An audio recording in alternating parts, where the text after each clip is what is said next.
Today, we are joined by Annemarie Penny, who is the founder and CEO of Dreamore and leads the future of work. She is an investor, does targeted search recruiting, and she's a really strategic thinker that I'm so excited for you to hear from because we'll be talking a bit about what it means to be in this new world of AI, right? And how we can work together, businesses, people, careers and create sustainable wealth for all, not just the 1%. She has, over 30 years of experience, and she's recruited and advised thousands of VCs, seed startups, middle market companies, all across the board. I'm so excited for you to learn with her and hear all about her experiences in the entrepreneur space. Take a listen. Well, thank you so much for joining us. We so appreciate having you on and, hearing your story and being able to connect in this way. So thank you. Absolutely. Glad to be here. Thank you. I love to start off with a baseline for people to hear, your story, how you got where you are, and all of those great things. So you've had such a successful career in strategy, in leadership across multiple industries and sectors. Can you just bring us back to the beginning and talk a bit about what inspired you to sort of pursue the path that you're on and how it all got started? Absolutely. And I love with you being a chess player that there's been so much coaching of other women and founders over the years that we tend to be very reactive to what's in front of us. And yet, to the extent that we can imagine and strategize and look ahead, it's just super valuable. And being CEO of a company that I call Dreamore, it's inherent in the very name of the company that it reminds me every day to not be too limited on my thinking and to literally dream more and look out to a bigger future and decide we affect that future. So let's go for it. But the foundation of all of that, I was born in a tiny town in Arkansas. There wasn't even an internet, and I always wonder what that would have been like to have unfettered access to the internet to just learn and learn and learn. But we had a tiny library that I read wall to wall. And I always dreamed of coming out to Southern California, and not because I wanted to be an actress. I definitely didn't want to be famous, but it was really just this idea, literally California dreams, to be by the ocean and to hear that sound every day and to be inspired by that and to be in an area that on its most idealistic level encouraged learning and diversity and open thought. So fast forward, I did end up from Arkansas to Israel as a teenager for a little bit. It was a very young country and very diverse. And, I'd never even met New Yorkers before, much less Africans and Russians and all of this. So that set the stage by the time I was done with university. 5 days after graduation, I drove west to California. And when the front tires hit sand, that's when I stopped driving. So I am literally a story of what is possible in terms of, yes, a certain amount of privilege. I had a degree. I'd worked really hard on that. But otherwise, I had $200. I had a brown car with sparkles in it, and I had a place to sleep for a few weeks. And everything else that has come from that is literally the result of building relationships and just putting the work in. So if there's anything that I would encourage anyone out there, I am grateful that whatever was in my inherent chemistry was just this can-do solutions attitude. And there's been so many things that I can look back at times in my life and didn't even have the imagination that it would fail. And over the years, people were like, "Wow, how did you think of this? How did you?" And I don't know. I felt like I had to do that. And no, I didn't jump off a cliff knowing that there was a mattress at the bottom. I just knew that I had to jump off the cliff. And maybe that's not the best analogy, but there is some mindset in there that, when you're constantly worried about failure or fearful of what would happen, or even scared you're going to say the wrong thing in a podcast interview, how does that affect your behavior? And how does that either limit you because your limited thinking is going to limit your action and behavior, or just not make you feel as good about it because you're constantly questioning? Now, big disclaimer in this part of the story, I do not have it all figured out. So all of these things are useful, podcasting as therapy, calling your company Dreamore as the reminder that every day is like it's gonna have a bunch of flaws and oops and should have done betters. And then you just keep going from that. And that is literally what creates an outcome that hopefully is not only going to look like success externally, but even more importantly, it's gonna feel like success from within. Mm. I love that so much. And you're so right. I feel like oftentimes when we reach a certain point of our careers or we are starting something or leading something, people assume we have it all figured out and we know exactly what we're doing each day when that is not the case. I am both feet in, having launched a recruiting firm back at the beginning of the dot-com era. So I've been around technology, since the 90s, right? And now there's all this AI stuff coming out and a bunch of people talking, and I speak about it too on a global platform. Nobody has it figured out. I Mhm. mean, we're all making educated guesses. And so it's just easy to go, wow, they're so smart. They're so experienced. I don't know anything. This is actually where we are genuinely excited and embracing AI.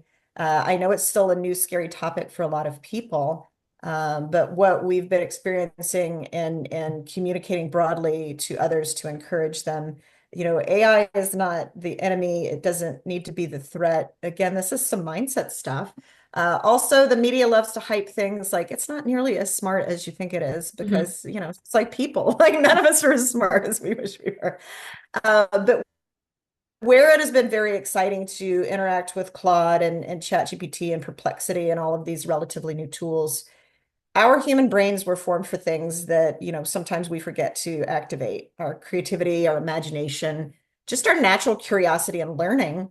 And when we're little kids and we're sticking our fingers in the wrong things and we're putting things in our mouth we shouldn't, all of that is learning.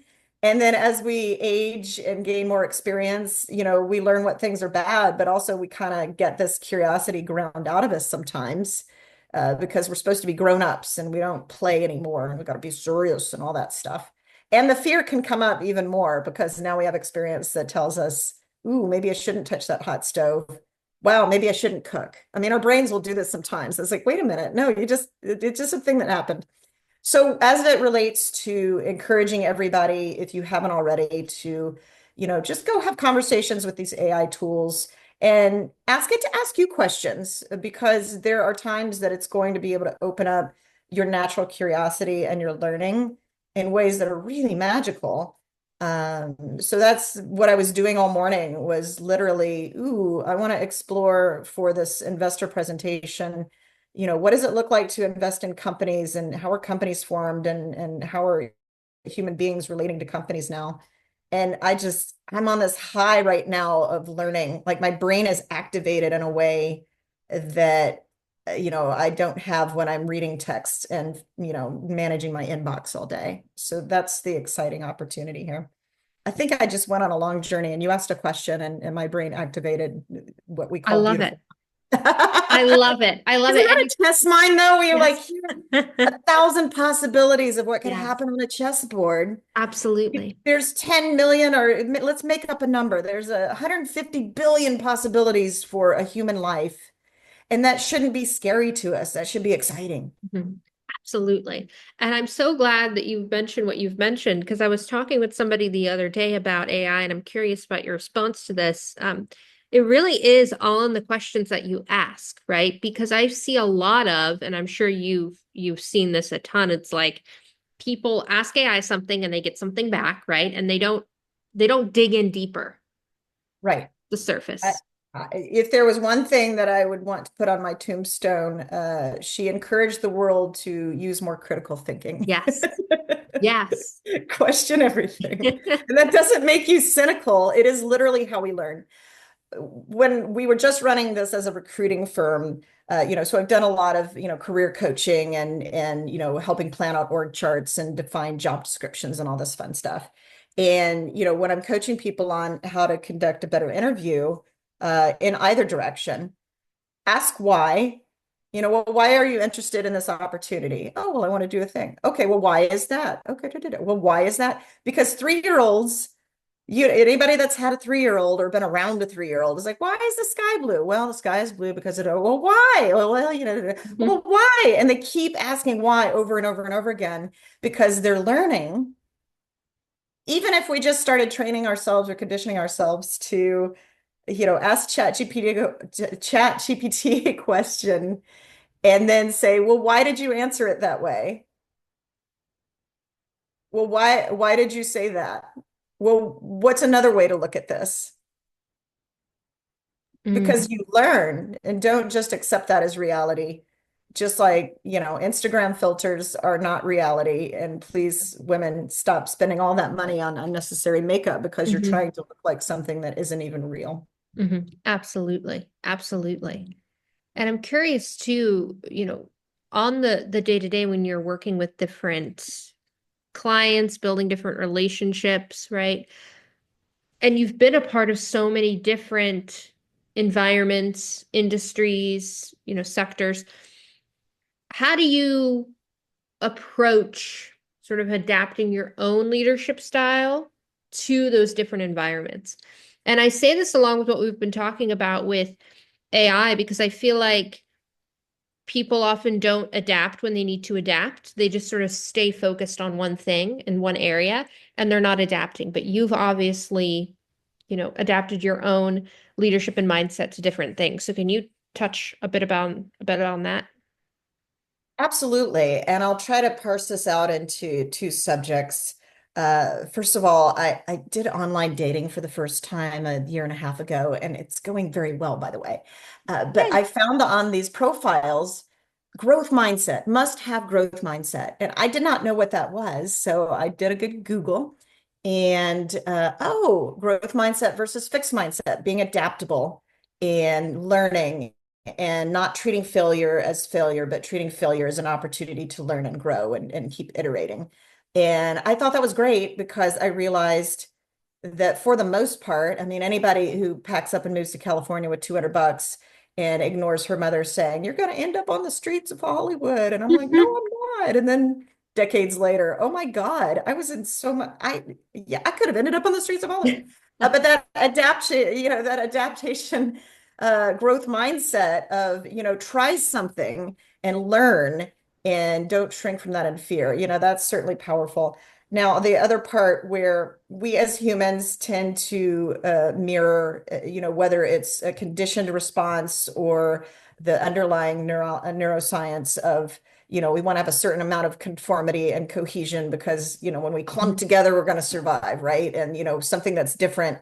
I had chickens and, the sick chicken would get pecked and isolated from the flock. So we get on some basic level that this is just what we do. And I only say that because it is often useful when we're being really hard on ourselves to be Mhm. like, no, our brains are formed this way. And if we understand that and don't judge it so harshly, then we can learn from that and learn better how to Absolutely. adapt. 30 years being in a client service environment with fast moving startups and innovative technology that changes, and also other kinds of companies. We worked with very, very conservative global banking cultures. We worked with Fortune 500 consumer products, med tech. So that is something that I learned very early on, being a representative of my client, was that it's always going to run through the Annemarie Penny joyful filter and express me no matter what I try to do, which is good, I think. But I did a little bit of chameleon that, my conservative client, if I'm going to represent them to the market, I'm not going to be the woo kind of person, because that's not what the client represents. And I want to connect with people that are going to connect with my client, not with me. But in startups, that was always very much the natural. I don't need to pretend to be anything because the similarities and the curiosity factor and all that, that's just who I am anyway. Absolutely. Absolutely. And it's funny, even before we were planning on doing this interview, I've heard a lot of people just saying the future of work, and they brought up AI, but they couldn't really define for me the future of work or what they envision. Like, what does that mean? So could you touch on that? Because that's what you're all about. I'm so 100%. curious to You know, hear. the future of work is a term that has been around for quite some time and has been used in very, larger corporate environments. The future is now. Oh, it's now. I mean, we're always going into the future, right? So that's just my snarkiness around diffusing this big scary concept of the future because, every second that clicks over, we're back in the future again, right? Um, AI is the common and appropriately so impact on how the future of work is in a inflection point that is transformative, or if you want to use a more negative term, cataclysmic.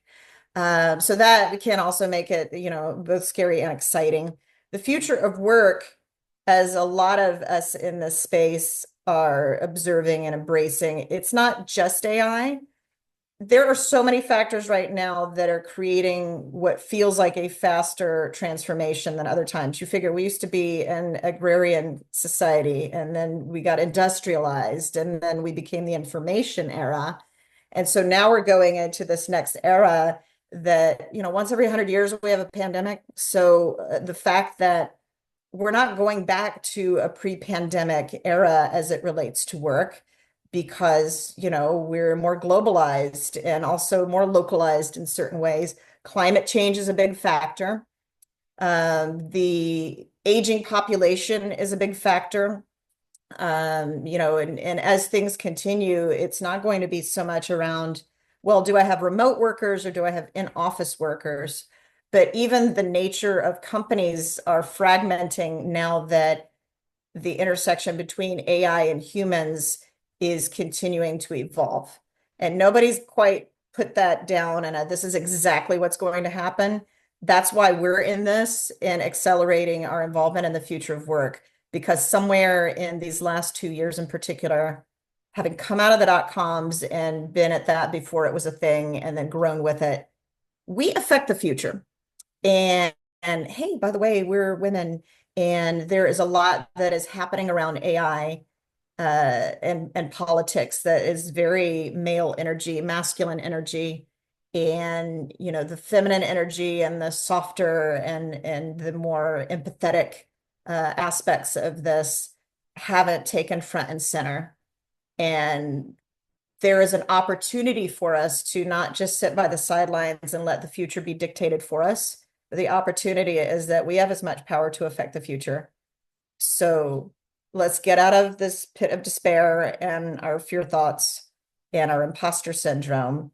And let's say, okay, it is time to learn and grow and use that growth mindset and adapt and embrace and recognize that if we all work together collaborative in a way that is uplifting and positive, it is going to be a better future for us all. Absolutely. Absolutely. One of the things that I've loved learning about you on, and just one of my favorite subjects, is that leadership coaching and really bringing out the most in leaders. And when I talk about chess and how it can help, we mentioned this earlier, the adaptability, the critical thinking, chess makes you think in new ways, right? And that's what so many leaders need to do, right? But I'm curious from your experience, what are the things that leaders need the most help with, right? Like, what have been some of the most common areas where leaders are just stuck in your experience? The very nature of leadership is you're in this, I gotta be meerkatting out of my hole and looking at the bigger picture and think strategically and globally and all of that. And then I also need to go, tunneling down to the weeds level. Sorry, I'm a gardener. So I'm like, I need to grow trees, which means I need to focus on the dirt. And that's not always easy for us. If we were an athlete and you're going to go run a marathon and train for that, but you're also a sprinter, it's like, well, those are two very different things, and you need to train differently for them. And it has always been and always will be a challenge in leadership. You need to understand what's going on with the followers, and sometimes you need to be a follower to be a great leader. And it's a very dynamic set of skills and attitudes around that. If we're going to be a little bit more practical, like the biggest challenge with leadership right now is that we are in an extremely dynamic time. There's that word again. And so I'm seeing everybody of any cultural, educational background, age, experience level. There's a lot of us just like, man, I don't even know where to put my energy. Should I be reading more books? Should I be listening to podcasts? Should I be meditating? Maybe I need a vacation, but oh God, my people need me. Oh gosh, I have to lay some folks off. And do I follow up with them or do I just, like let them go heal by themselves? Does that make me a terrible person? All of this stuff is just swirling around so much and it's disorienting. And maybe if we're going to use a chess analogy, like, you're not moving all your pawns and your bishop and your knight all at the same time anyway. So the only oversimplified advice I could give is like, just pick something, pick one of the things, decide that's the right thing for now and focus on that for a bit. And like I've given up on, ever catching up with my inbox because it was taking up a lot of my emotional and intellectual bandwidth and frankly just my time. And then at a certain point, I'm not Lady Gaga, but this was my little mind hack of Mhm. if I emailed Lady Gaga, I wouldn't expect her to email me back. So just be Mhm. okay. Just be Yeah, okay.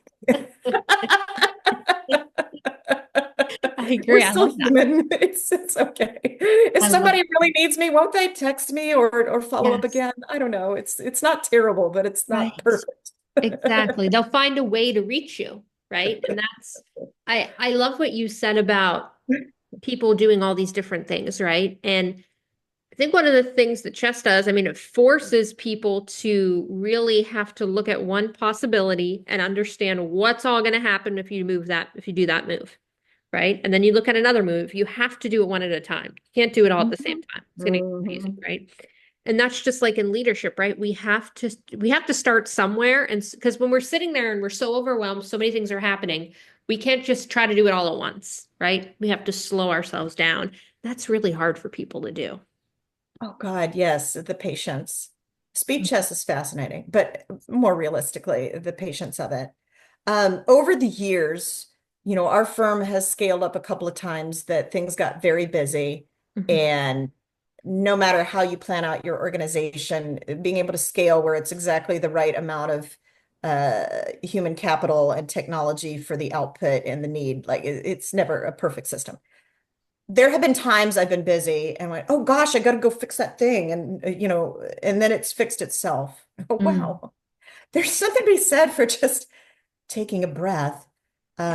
Certainly recognizing those times that, sometimes the high achievers, it's intimidating to people that want to help us mm, because we're so good at it. And then we don't always ask for help. yes. And so sometimes just giving it a little bit of that space. If Mhm. there's one thing I've learned to do better over the last, what's the math of it? 7 years since the Woolsey fire that took my house and I shut everything down for a year. And that was a big year of my only job is to heal and just like give all of this some empty space and the Mhm. whole concept that nature abhors a vacuum. See what fills that space. Right. See who the real friends are. Mm, All of that. And so it should become part of the practice is just back away for a minute, do it for science, if not for, the real reasons like your physical and mental health. And you'd be amazed at what fills in that space. yes, absolutely. Absolutely. My favorite thing is when I see in my email like there's like it's not it might feel like a crisis in that moment, but it's not, but something's going on. There's a group of people, they're emailing, they're like, what are we doing? What are we doing? And then you look back an hour later after your meeting and you're like, oh, they figured it out. Something happened, it's solved. And then you Yep. don't have to even respond. This is a thing, and I don't have any good solid data on it, but I'll give you a well-informed, strong opinion about, how our brains are formed. And when we are constantly with all of this information right on our face, these screens, these phones, these inboxes, maybe your kids, it gets you in this hyper-aware reactive state. Yeah. And there's just that basic hack. It is why I live by the ocean, and I'm sure some people go, wow, that's so bougie. And it's like, sure, I work hard for it. But the reality is that if I have my screen here and I can also look out at that far away, calm ocean, then, you know, in our basic brain function, anything that's close and active is either food or it's going to eat me. Yeah. So we're in this constant heightened low level stress activity mode. And that is what all of this, technology is doing to our brains constantly. And then it gets people in like, oh my God, I got. Mm, And so to be able to step away, carrying it back to why we are genuinely excited about, our symbiotic relationship and our collaborative relationship with augmented intelligence, so we can get back to what our brains were formed for, be in continuous learning and curiosity. Make it your job to go stare at nature and just let mm, your brain imagine things and process. I yes. mean, you don't eat dinner and then immediately eat, lunch and breakfast right after that, right? Right. So your natural systems are accustomed to, you're going to do a certain amount of intake and then digest and process and sleep and all that stuff. Mm, And the I, internet never shuts down. And, in the early days, I was determined I was going to reach the end of the internet because I'm an achiever and I like to meet my goals. You're never going to do that. So, maybe try going the other way and just breathe a little bit. See absolutely. what the opposition, see what their move is. Exactly. Exactly. Exactly. And I think that was for me a big deal when I realized like it's okay for me to stop, slow down, and then understand that things are still going to be in motion and I can go right back into that motion state, but I can take a moment for myself.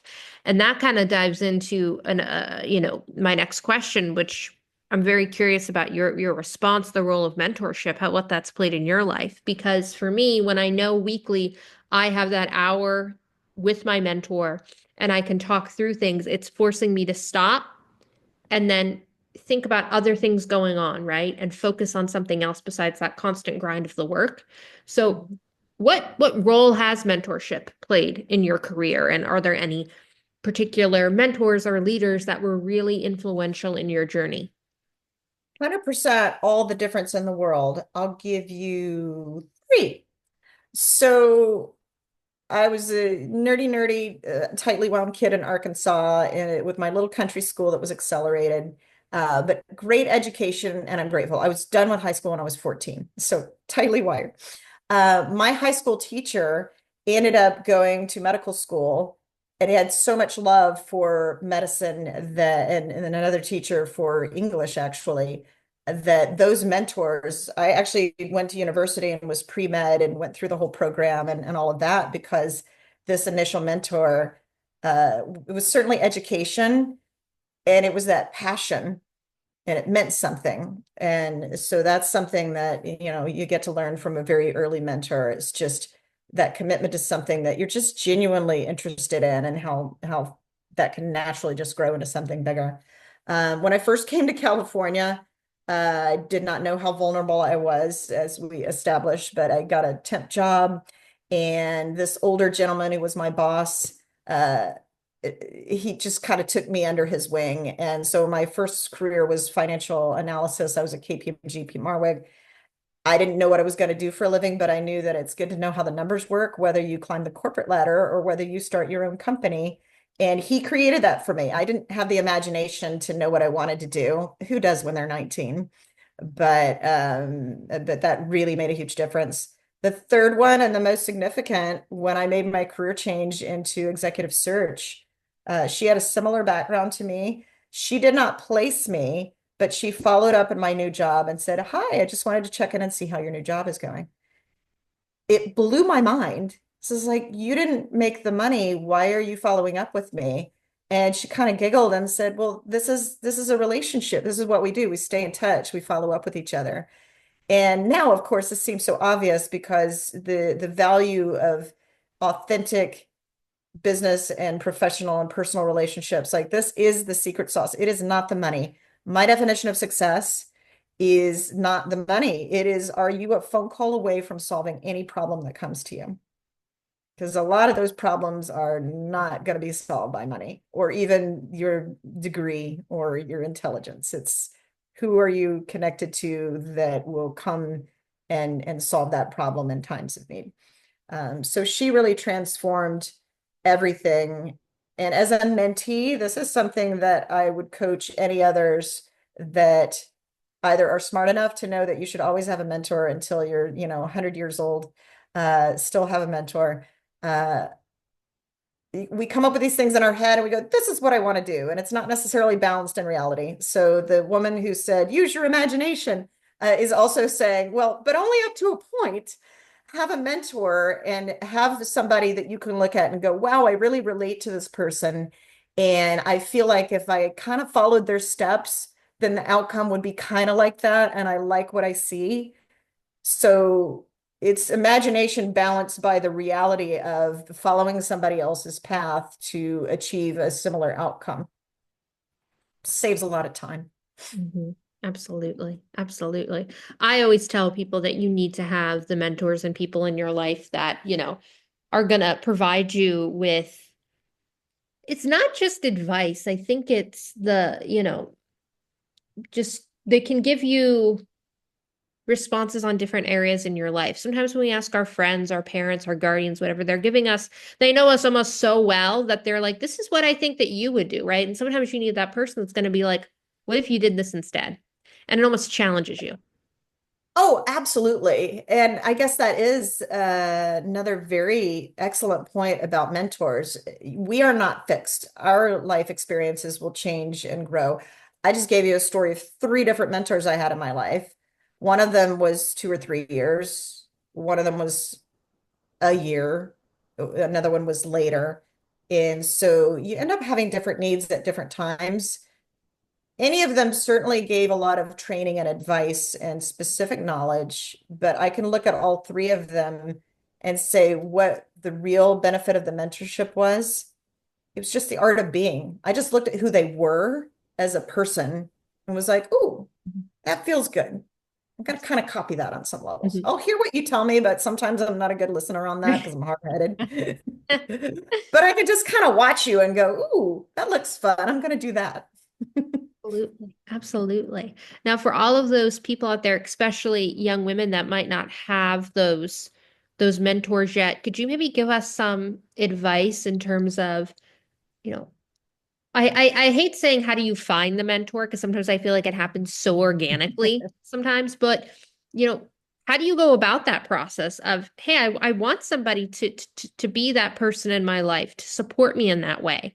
How do you let's ask how do you find the mentor? But it's hard sometimes to even find one. I think it happens organically. But what would you say to young? Yeah, I understand the spirit of that. So going to the heart of it, don't be afraid to ask. And it's funny, we're sitting here talking about like nobody actually coached me that you should go find a mentor. I am grateful that the mentors in my life were smart enough to look at me and go, she needs a mentor. And they didn't even necessarily use that phrasing. They just did the role. And I was gratefully smart enough to receive that. There are certainly programs if someone's in, either high school or advanced education, or there's communities and groups. So whether you're wanting to join a women's group, whether go to Chamber of Commerce, I suppose, or, even the library, believe it or not, there are resources that people would be able to guide where are these kinds of opportunities that are not specifically, you got to pay or you have to qualify on some level. So that I would say tapping into those kinds of communities that those personalities exist already and want to be able to help. Thought leaders on the internet, you would be amazed how many times you can reach out to somebody and say, wow, I really, really enjoy your podcast and you inspire me, and this is why, and just be authentic about it. And nobody needs to worry about like your bad grammar or, oh gosh, you don't look very good on paper. It's not about that. It's just that authenticity of asking the question.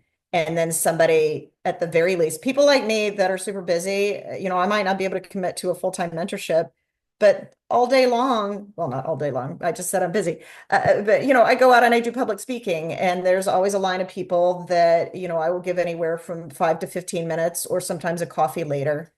Just they ask me anything. I care. I didn't start out with much, and any way to give back and help somebody feels great. So that's the not so dark secret about mentors out there in the world. A lot of us are just waiting to be asked. So just ask. Mhm. I love that. A lot of us are just waiting to be asked. It's so true. It's so true. And people are so gracious with their time, and they like to tell the story because then they learn new things about themselves when they tell the story, right? Their own story about. Absolutely. I mean, as silly as this is, and yet so true. When somebody asks me for advice, and that person might be thinking, oh gosh, I don't want to look stupid, or I don't want to take this person's time. You might be processing all of these things that are negative and more, directed at yourself. And the reality is that people that ask me questions, that's a sign of intelligence. Wow, you asked a good question or a bad question, but it's telling me about the way your mind works and how you think. And you even had the confidence to ask a question. So right out of the chute, you're better than everybody else. And then the other part is just I'm getting something out of that. So a mentor and mentee relationship, even if it's 5 minutes or 5 years or more, that is a symbiotic relationship and it is much giving as it is receiving. So that's just another part of the mindset around anything, whether it's mentorship or, other ways that we interact with each other as a species. It's a two-way street, and occasionally you're going to get somebody who's Princess Cranky Pants and doesn't want to help you, but that is not the universe. You just caught a bad one that day, and they're probably a good person too. It was just that day. Mhm. So give the gift of letting others give, and then the world is literally a better place with that. Absolutely. I love that so much. I love that so much. Now on to my favorite question. And because you've already made so many great chess references, I'm excited to hear your response to this. But what does unleashing your inner queen mean to you? And how do you unleash your inner queen? Ooh, okay, so for the next hour, we're going to talk about. I love it. Okay, so I just have to throw this in somewhere in this mix, and then we officially answer the question. When I was the nerdy little smart kid, right? And everybody said, "Oh my God, you need to play chess." I was so introverted and antisocial, which nobody believes today because I worked on that, and here we are. That is the reason why I didn't play chess because I was freaked out that I was going to have to sit across the table from another human being, and I just couldn't do it. Isn't that sad? I get it So, though. I get it. and maybe that is the analogy to unleashing my inner queen. It has been a life's work. I'm very grateful coming to California as a teenager and doing a lot of primal screams to the ocean that, again, I didn't have the language for that. I didn't know what that was, but it felt right. It felt good. And then I was able to release a lot of energy that I had left, where I had come from. And so that was stage one. And then getting into recruiting was not, ooh, I'm going to make lots of money or do the things. It was literally, I'm book smart, but I don't understand people. And I was trained to value IQ and didn't have the imagination or the mentorship to value EQ. And people that are intimidated by IQ people are like, oh wow. And it is like but for a lot of us like this, with all hopefully humility, it's not that interesting. Like you take enough of these tests, you could train to do the tests well, but the human beings and the connection and the empathy and all of these things that are just so fundamental to who we are as people, I'm just grateful that was able to come out of it. And like the fire happened in Woolsey in 2018 and burned my house to the ground. And I thought by then that I was this open, popular, I thought I had it, man. And I did up to a point. After that fire, something in me cracked open in a very profound way. And I cut down all my social media friends and got it to a group that I said, I want to be able to communicate authentically and feel safe and not overshare, but just be a little more open. And the feedback loop on that phase was profound because it's like, this is life's journey. You don't know what you don't know. And the unleashing is a continual process too, because you're like, I have unleashed, and you're like, okay, well, you did what you had available, and it's like being enlightened. Like as soon as you say it, you're like, yeah, no, because you're talking about it. So just keep going, keep going. So it is another way to view it. And if we're playing a chess game and we're trying to win that game and then the game is over, I mean, don't we just play chess there's always another game and there's always another opportunity. And being able to frame this concept of unleashing more like our yoga practice or like, cooking a meal. Like, no, you're always going to be, hopefully, until you're going to be breathing and you're going to be growing and you're going to be unleashing. That's exciting.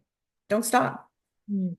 I love that so much. I love that so much. This has just been so great to learn and hear from you and get your guidance. And if people want to get in touch with you or learn more from you, what's the best way they can do that? Absolutely. I am a serial connector on LinkedIn. So if you can find me, Annemarie Penny, or it's just linkedin.com/n/Annemarie, Annemarie. Our company is Dreamore. It has one M because amore is the Easter egg in the word. So that is DREAMORE.io is our website. And we're on all the platforms. We are about to come out of stealth on the future of work by Dreamore in May. So Mm. there will be lots of announcements and ways to help everybody in our ecosystem on the business side and on the career side very soon. So absolutely, you can connect with me and also others in my team. We're a collaborative, women, diverse, purpose-led organization. We are very authentic about our humanity and we want to help as many people as we can on a global basis. I love it so much. This has been so wonderful. Thank you so much for, taking the time, sharing your insight and being with us. We really appreciate it. Yay!